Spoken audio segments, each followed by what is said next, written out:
Hi, I'm Christopher Hine. I'm going to talk to you guys today about 20 years of live training in Aikido, specifically my 20 years of live training in Aikido.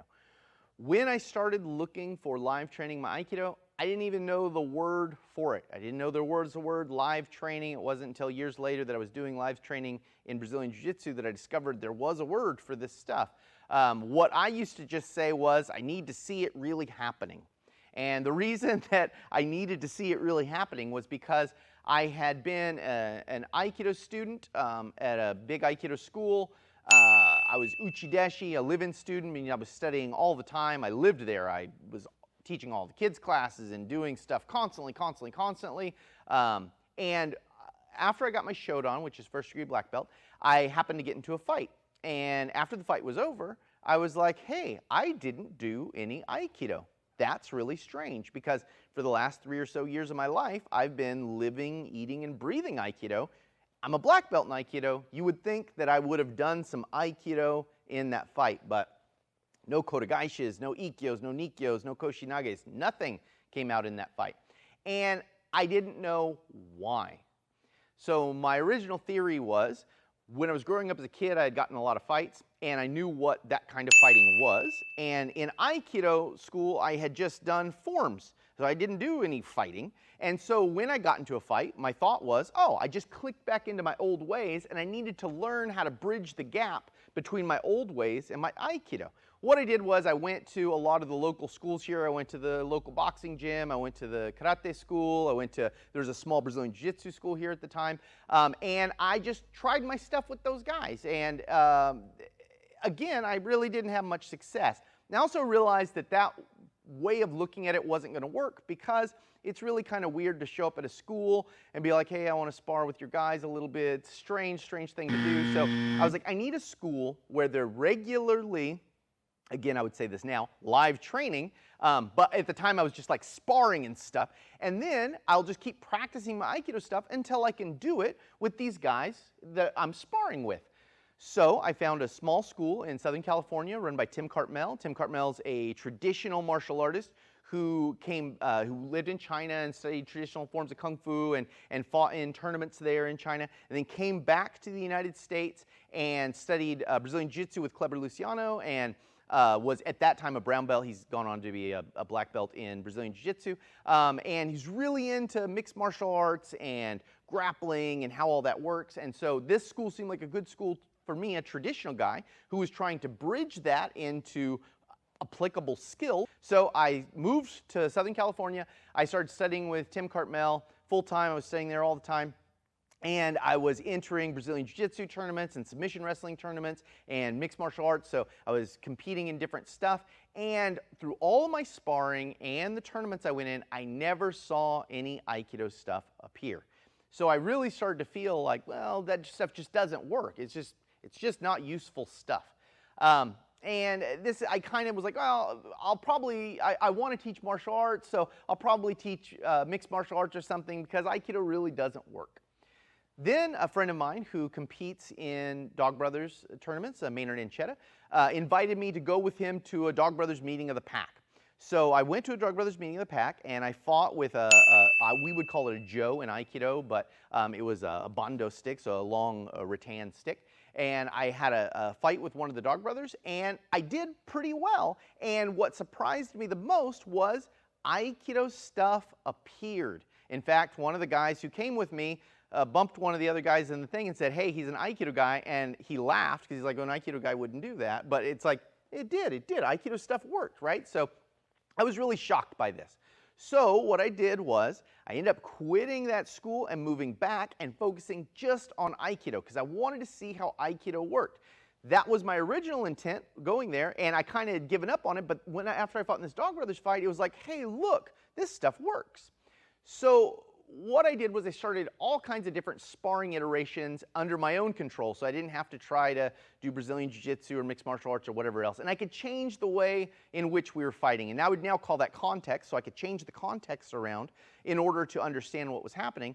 And I started to slowly discover things. One of the first discoveries I made, and this is kind of a no-brainer, but I had to make it on a first-hand basis, was traditional Jiu-Jitsu is closely related to Aikido, and traditional Jiu-Jitsu has a different context and emphasis than modern Jiu-Jitsu, right? So traditional Jiu-Jitsu was an armed grappling system. It was a grappling system where guys were always had weapons on them. So the grappling wouldn't exist without pulling out knives and different weapons. So Jiu-Jitsu, traditional Jiu-Jitsu, accounted for weapon context. And those techniques were really closely related to Aikido. And so at first, I thought Aikido was an armed grappling system. So Jigoro Kano had clarified traditional Jiu-Jitsu and modified it into a new system, which was an unarmed system. And then the Gracie family and people in Brazil had taken it further and made it into a more specified ground grappling system. But Aikido was kind of untouched and left like traditional Jiu-Jitsu. So the context of that was armed grappling. So my original ideas of how Aikido must work had to do with weapons, and I was like, it's some kind of armed grappling system, and that's what I really thought, and I was a real advocate of this. You know, it's an armed grappling system. So the two video clips I'm putting in here are from early attempts in 2007. These are both from January 2007. In the video is me and Michael Varon Sensei. We co-owned that school together, and when everyone would leave, we'd lock the door, and then we would just get together and we would try this stuff out, right? So these is armed grappling attempts. Now, at the time, I would have said, oh, this is what Aikido live training looks like. And now I realize that there's a whole lot more to it than this. But these are our first attempts at that. Okay, so we were starting these off from a grab. So we weren't worrying at the time about anything that was done pre-grab, so that's not the focus. We were trying to see Aikido techniques. And so right here you can see a Sankyo coming off and turning into a Yankyo. And so I'm turning Uchimawaris, which you call that in Aikido, setting up a Sankyo, trying to get the Sankyo, turning that into a Yankyo. Michael turned his back, switched knife hands, and came after me. You're going to see a lot of that switching because in the beginning, didn't really understand how to stop knife switches.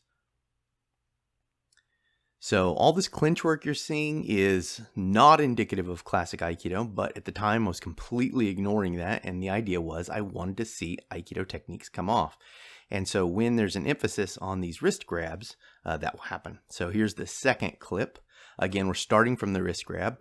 Mike's trying to cut me whenever he can and trying to get free. So that's his objective. My objective is to get the weapon from him or get him into a controllable position. So we're trying to emulate what I think Aikido is, which is at this time I think it's some kind of Jiu-Jitsu remnant. So you can see there Mike's cutting my wrist. Played that a few times so you can see. These are things, actually let me stop this real quick. These are the things you'll see a lot in these videos because, these early videos, because we really didn't have a concept of how to keep the person from cutting you other than just holding their wrist hard. And as we get better at it, you'll see that starting to happen less and less and less. Honestly, I believe those things are accounted for in the forums. I just didn't know how to interpret them at the time. So you'll see a lot of that, knife switching and a lot of cutting even though it's being held. So I'll go ahead and start her again here. So here you see a classic variation of something that looks like a Shihonage. Again, this is a classic Jiu-Jitsu technique. So these techniques are coming out effortlessly because that's the situation. Here again's a Sankyo with a classic Sankyo Ureose takedown. So I played it several times so it's easy to see. I'm going to stop the video here for just a second. So understand that when you're not used to seeing Aikido techniques done in the wild, right, done without a script, they don't look the same. They're done faster, they're done more offhanded, they're done without the kind of form you would see in a formal way to do it. So these are Michael trying to stop me as hard as he can and me trying to get the technique as hard as I can. So sometimes you need to see them over and over. So that's why I've kind of looped a couple spots here so you can kind of see the essence of that form there. And there again, Michael switched and stabbed me, so still didn't know how to account for that. And here we're getting back into that same position. I'm trying the same setup, and I turned that into Sayonage, so something you would see in Judo and some Aikido styles. Again, we set back up with the grab.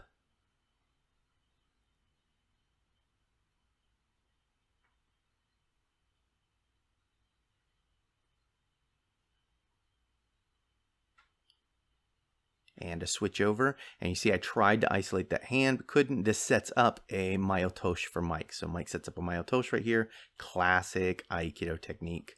Again, set up. And he cuts me at the end, just for fun. Going into the clinch again.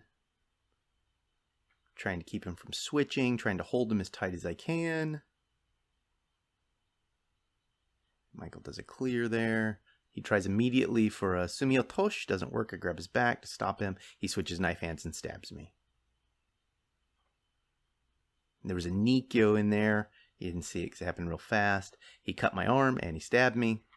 And at that point, I think I was saying, you know, like, oh, this is real hard. It's real hard for you or for me to stop that. So these are the early attempts. I don't know how long we had been doing this on our own. I don't think these are the first 2 times we did it, but they're the first recordings I could find of us doing it. But this is the idea: is we were trying to make it like Japanese Jiu-Jitsu, or trying to discover what those ideas were of this armed grappling system. And so that's what I thought it was. I thought it was an armed grappling system at the time. Now, there's lots of things that you'll see in this that you don't see in classic Aikido. There's lots of clinch work. You don't see that in classic Aikido. And so that was one of the burning questions I had for a long time, which is like, why don't you see this clinch work if it's so important? Because here you can see it's clearly important to us. So that's it for these 2 videos. These 2 are kind of isolated. I'm going to show the progression out of this. So as we started to progress out of this, and then this whole year of 2007 for us was a big adaptation. And I think by the time we got to the end of this year, we really were starting to hone in on what Aikido was, what its context was, and how it worked, and in a live way. So I hope you enjoyed these videos.